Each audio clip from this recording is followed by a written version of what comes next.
سلامتنا تقبلوا فنونا بمكتال تركبوا زغركم تعزبتنا كم يتوعلوا بروخ سنبت عليكم تكونوا تسفى ناقور كلهم السنبت عصوت 4 مسكرم ساعة شعات مشستر لو هاقراون زيناتات حيزركم قريبا لهم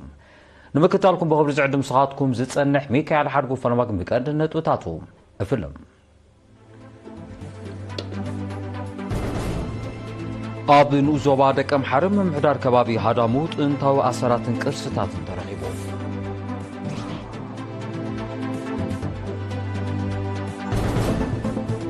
ابن زوبا تسني طريت بزغبرلن زلو كنكن بعينتن قصرن عبيت كم زرآيا تغليصو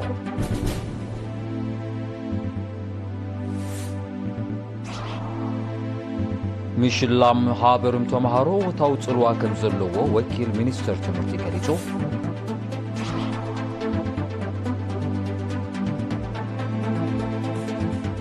اب زيناتات وصاي وتهدروا متفنا روسيا نيتون زغذا انفتنا حزي مصكم زلو تغليصو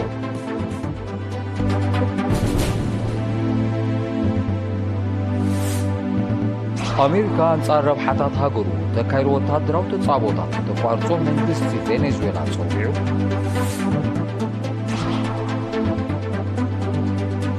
زباش ريبابليك تشاينا بريطانيا نقداو متحبارن مسفح كسرحا ترداديه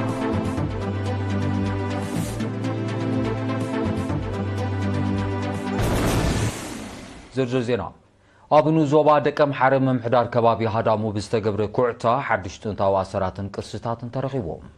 اتي ابغري غوبو هادامو زترخب اسراتن قرصتاتن عتارو زركبو استفلالي سرحات كايلا عنقوتات سلمات كمون اعصمتي يتقالل نتي كوعتا زمرحه تمرماري سنت انتي دكتور صقاي مدين يرينا زهابو حبريتا ابن زوبا دكم حرب تنتاو قرصتات هابتام سلازغونه غون زتكبر مربات لمعات زتفلالي اسراتن قرصتاتن يركب كم زلو غليصو اكلتش حنشدشن اب كبابي او ليصورو افلبا كورباريا مصالون حدامون حفشاو مصنعت تخايدو كم زنبرز تقص دكتور صقاي ابلو معت توافيرهم زلو زيغاتات غنزابهم اب تعودي كبلن نزرخبو قرصتات ناب زملكتهم اكلات كم محلالفون تمحصينو حلافي كوميشن باهلن سبورتن ابنو زوبا دكم حراتو كيدانه فساي بوغنو اتستخدم مسرح كوعتا تساتفو حزبي عزوز منبارو بمغلاط امصاي بزلعل نقحات كقصل تسويت كم سكبر ارديوم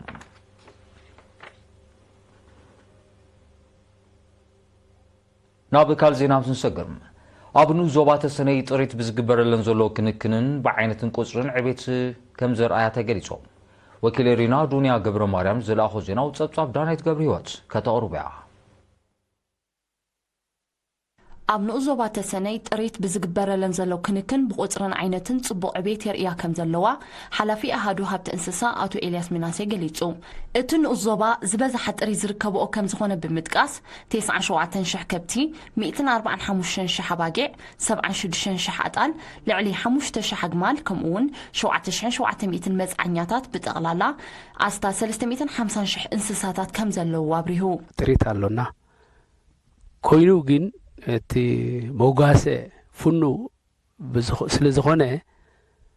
ተወሰኑ ከብቲ መሪጾም ተወሳኽ ምግቢ ቀሊቦም ጻባ ነዚ ከተማ ይሁና قرب صبان سغان بمنصر بزحي طريت كرئن كلو تحت مخانو زطقسه اتو الياس قصر طريت بنصر بمفلاط اخول مغهاጫታትን عين ماياتن بمودادن اخول قرب مدهانيت بمرغغاصن نت زلو طلب نمملا زحجز مدبات نمتغبار حارستوت بمحبر تطرنيفوم كنطفو ازخاخيروم ات قصر مسمص ات تطلبو مدهانيت ات تطلبو كالين حلفاتات بقى منصر سل زمصي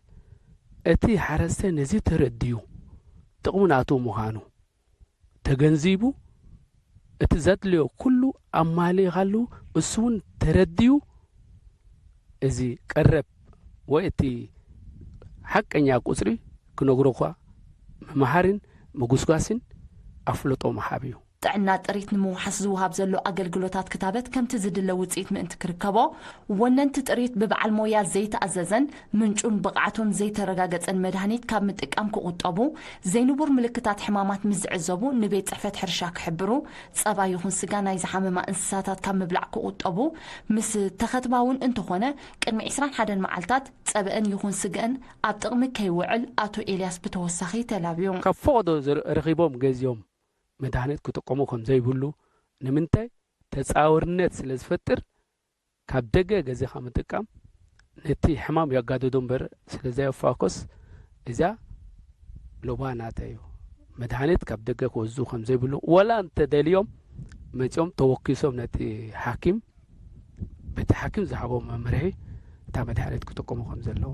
ጓሶቱን ወነንቲ ጥሪትን ብግድኦም በብወቅቱ ዝካየድ መደባት ክታበት ኣብ ጥዕና ጥሪቶምን ምህርተንን ጽቡቕ ውፅኢት ይርከቦ ከም ዘለዎ ብምሕባር ጥሪቶም ብምኽታብ ረብሓታቶም ንምስሳን ከም ዝሰርሑ ኣረጋጊጾም ኣብ ሰንዓፈ ምምሕዳር ዞባ ምስ ኣብያተ ጽሕፈት ትምህርትን ሃማመትን ብምትሕባር ኣብ ሃገራዊ መልቀቂ ፈተና ካልኣይ ደረጃ ማለት ማትሪክ ልዑል ነጥቢ ንዘመዝገቡ 71 ኣባላት 37 ዙርያ ሃገራዊ ኣገልግሎት ሽልማት ሶይራ ተዓዲሎም ب12 መስከረም ኣብ ዝተኻየደ ስነ ስርዓት ሓላፊ ቤት ጽሕፈት ትምህርቲ ናይቲ ንኡ ዞባ መምህር ዑመር ረዲን መሐመድ ንብሉፃት ተምሃሮ ምሽላምን ኣፍልጦ መሃብን ሞራላዊ ግዴታ ምዃኑ ብምሕባር ተሸለምቲ ካብ ኣሉታዊ ጽልዋ መዘና ተሓይቦም ናብ ዝበረኸ ደረጃ ክጥምቱን ናብኡ ንምብጻሕ ክሰርሑን ተላቢዮም እቲ መደብ ኣብ ተምሃሮ ቅዱስ ቅኒ ብምፍጣር ውፅኢት ተምሃሮን ብቕዓት ትምህርትን ኣብ ምምሕያሽ ተራከም ዝህልዎ ብምሕባር ተምሃሮ ኣብ ዝቕፅል ናይ ኮሌጅ ትምህርቶም ብሉፃት ኮይኖም ክወፁ ፃዓርታቶም ክሕይሉ ፀዊዖም ተረኺቡ ዘሎ ዓወት ድምር ውፅኢት ፃዕሪ ተምሃሮን መምህራን ስድራ ቤታትን ዝበለ ሓላፊ ስነ መምህርና መምህር ብርሃነ ዮሃንስ ተሸለምቲ ንዝቕፅል ናይ ትምህርቲ ጉዕዞኦም ብዓወት ብምዛም ውልቃውን ሃገራውን ህይወቶም ዝልውጥ ፍልጠትን ሞያን ዓጢቖም ንካልኦት መንስያት ተምሃሮ ብግብራዊ ስራሕ ኣርኣያ ክኾኑ ኣዘኻኺሮም ኣማሓዳር ንኡ ዞባ ሰንዓፈ ኣቶ ኢድሪስ ዓሊ ሽከር ብወገኑ ንብሉፃት ተምሃሮ ምትባዕ ኣካል ናይቲ ብቕዓት ትምህርትን ተምሃሮን ምምሕያሽ ዝውሰድ ዘሎ ስጉምታት ከም ዝኾነ ብምሕባር ጎንጎን እቲ ብሉፃት ናይ ምትባዕ መደብ ኣብ መስርሕ መምሃርን ምስትምሃርን ዕንቅፋት ዝፈጥሩ ሕፅረታት ንምእላይ ክስራሕ ተማሕፂኖም ተሸለምቲ ብወገኖም ብወለድን መምህራንን ዝተገብረሎም ደገፍን ኣብዮትን ብምስጋን ረኺቦሞ ብዘለዉ ሽልማት ተባቢዖም ዝቕፅል ጉዕዞ ትምህርቶም ብዓወት ንምዛም ብዕቱብ ክሰርሑ ምዃኖም ቃል ኣትዮም ምሽላም ሃበርም ተምሃሮ ቅዱስ ቅንን ወታዊ ጽልዋን ዝሕድር ከም ዝኾነ ሚኒስትር ትምህርቲ ገሊጾም ኣብ ዞባ ማእከል ብዛዕባ ዝተኻየደ ስነ ስርዓት ምሽላም ብሉፅ ውፅኢት ዘመዝገቡ ተምሃሮ ወኪላት ኤሪና ናዝሬት በይንን ዮናታን ዕብዮን ዘዳለወ ትሕዝቶ መልክዕ ፀብጻብ ተዋሂዱሎ እልልታ ሃብተማርያም ምሽላም ሃበርም ተምሃሮ ቅዱስ ቅን ዝሕድርን እወንታዊ ጽልዋ ኣብ መዳይ ትምህርቲ ክረጋገጽ ዝሕግዝን ስለ ዝኾነ ብዝተወደበ መልክዕ ክቕፅል ወኪል ሚኒስትር ትምህርቲ ኣቶ ጴጥሮስ ሃይለማርያም ፀዊዑ ኣቶ ጴጥሮስ ነዚ ፀዊዒት ዘቕረበ ብ14 መስከረም ኣብ ካልኣይ ደረጃ ቤት ትምህርቲ ኢሳቅ ተወልደ መድህን ኣብ ሃገራዊ መልቀቂ ፈተና ካልኣይ ደረጃ ማትሪክ ናይ ዓመተ ትምህርቲ 2024-2025 ብሉፅ ነጥቢ ንዘምፁ 43 ተምሃሮ ንምሽላም ኣብ ዝተኻየደ ስነ ስርዓት ኣብ ዘስምዖ ቃል እዩ ብሉፅ ውፅኢት ተምሃራይ ፍረ ልዑል ምክትታል ወለዲ ድምር ፃዕሪ መምህራንን ሓያል ተገዳስነት ተምሃሮን ከም ዝኾነ ዝሓበረ ኣቶ ጴጥሮስ ንኹለን ብሉፃት ተምሃሮን ኣብ ምትብባዕ ዝተዋፈራ ኣብያተ ትምህርቲ ብምምስጋን ተሸለምቲ ረኺቦሞ ዘሎ ብሉፅ ነጥቢ ብምዕቃብ ንዝቕፅል ናይ ትምህርቲ ህይወቶም ብዓወት ክዛዝሙ ተላብዩ እዚ ከምዚ ኢሉ እንከሎ ኣብ ከተማ ኣስመራ ዝርከባ ኣብያተ ትምህርቲ ልምዓትን ሰንበልን ከምኡውን ኣብ ንኡ ዞባ ጋላነፍሒ እትርከብ ቤት ትምህርቲ ኢብራሂም ሱልጣን ብ13-14 መስከረም ተመሳሳሊ ናይ ምሽላም መደብ ኣካይደን በዚ መሰረት ኣብ ንኡ ዞባ ገዛ ባንዳ እትርከብ ቤት ትምህርቲ ልምዓት ካብ 3 ክሳብ 4 ሙሉእ ነጥቢ ዘምፁ 39 ተምሃሮ ኣብ ንኡ ዞባ ሰንበል እትርከብ ቤት ትምህርቲ ሰንበል ድማ ሙሉእ ነጥቢ ዘምፁ 19 ተምሃሮ ዝርከብዎም 3 ልዕሊኡ ነጥቢ ዘመዝገቡ 64 ተምሃሮን ሸሊመን ኣብ ንኡ ዞባ ጋላነፍሒ ምምሕዳር ከባቢ ዓድቀ እትርከብ ቤት ትምህርቲ ኢብራሂም ሱልጣን ብ14 መስከረም ኣብ ዘካየደቶ ስነ ስርዓት ድማ 58 ናይ ዲግሪ 38 ከዓ ናይ ዲፕሎም ነጥቢ ንዘምፁ ተምሃሮኣ ሸሊማ ዝኸበርኩም ተዓዘብቲ ስዕብ ዜናታት ሃገራት ወፃኢ ከውኑ ምክታልኩም ክቅፅሉ ደግመ ብኽብሪ ዕድም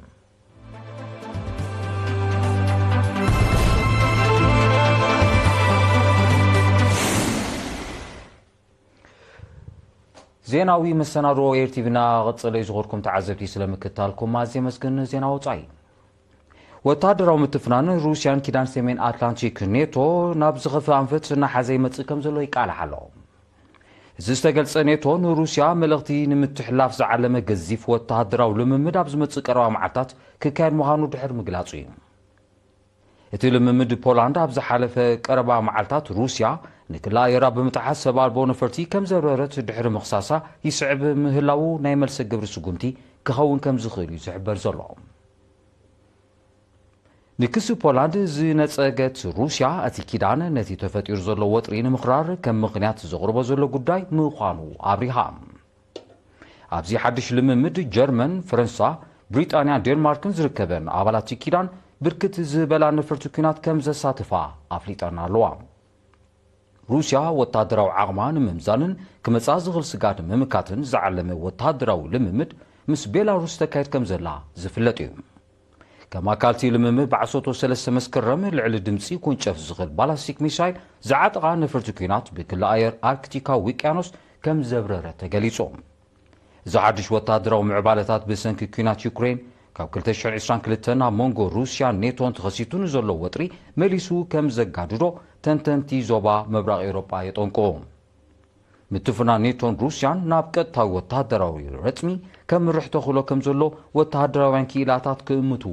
ጸኒሖም እዮም ኣሜሪካ አንጻር ረብሓታት ሃገሩ ተካይዶ ወታደራዊ ተጻቦታት ከተቋርጾ መንግስቲ ቬኔዙዌላ ደጊሙ ጸዊዑ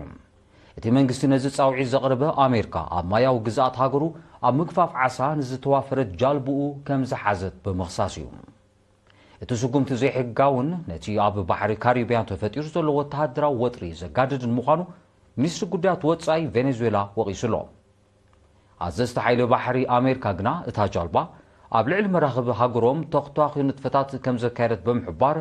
ንልዕሊ 8 ሰዓታት ከም ዝዓገቱ ኣፍሊጦም እቲ ስጉምቲ መቐጸልታ ናይቲ ኣሜሪካ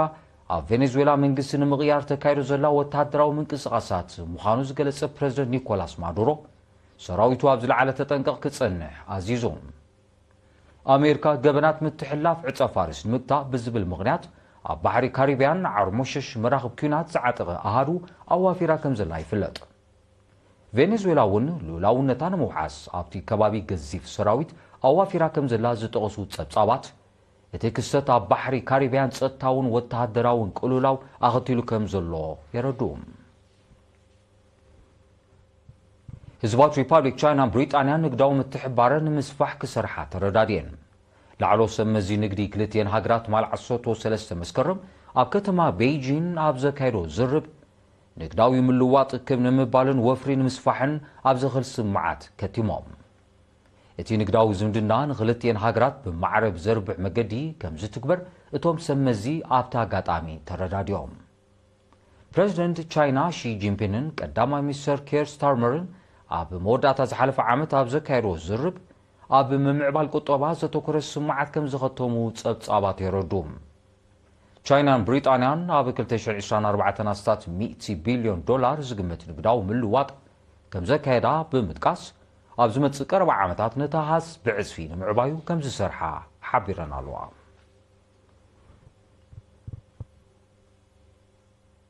ኣብ ዝሓለፈ 30 ዓመታት ብደረጃ ዓለም ኣሰካፊ ተባሂሉ ዝተገልጸ ብርሰት ዕምባባታት ባሕሪ ከም ተመዝገበ ጸብጻባት ኣከባቢ ሓቢሮም እቲ ክስተት ኣብ ህይወታዊ ብዙሕነት ውቅያኖሳትን ባሕርታትን ከቢድ ሃስያ ከም ዘወረደ እቶም ጸብጻባት ብተወሳኺ ኣረድዮም ጠንቂ ናይቲ ኣከባቢያዊ ብርሰት ክሊማዊ ነውፂ ዘንቅሎ ዘይንቡር ወሰኽ ሙቐት ማያዊ ኣካላት ምዃኑ እዮም ኪላታት ተዓውዱ ዝሕብሩ ኣብ 2024 ምስ ተርእዮ ክሊማዊ ክስተት ኤልኒኖ መጠን ሙቐት ማያዊ ኣካላት እቲ ዝለዓለ መንባሩ እቶም ኪላታት ይጠቕሱ ብርሰት ዕምባባታት ባሕሪ ንምክልኻል ዝተዋሃደ ስጉምቲ ክውሰድ ሕቡራት ሃገራት ክጽውዕ ምጽንሑ ይግለጽ ዜናታት ምዛም ቀንዲ ነጥብታቱ ክደግመልኩም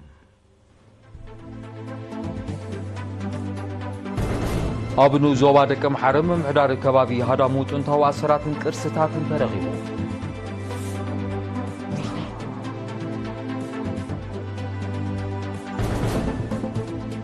ኣብ ዞባ ተሰነይ ጥሪት ብዝግበረለን ዘሎ ክንክን ብዓይነትን ቁፅርን ዕቤት ከም ዘረኣያ ተገሊጹ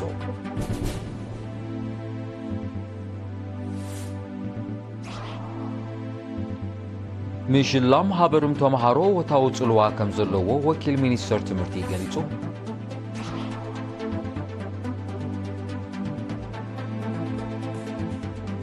ኣብ ዜናታት ወጻኢ ወታደራዊ ምትፍናን ሩስያ ኔቶን ዝኸፋ አንፈትና ሓዘይ መጽእ ከም ዘሎ ተገሊጹ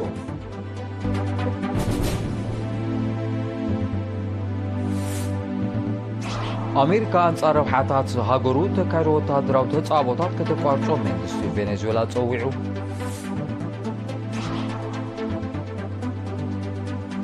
ህዝባዊ ሪፐብሊክ ቻይና ብሪጣንያ ንግዳዊ ምትሕብባር ንምስፋሕ ክሰርሓ ተረዳድየ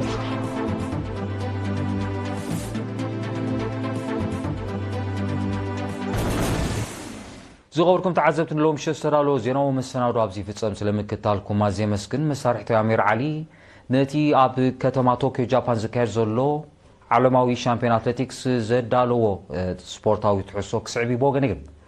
سلام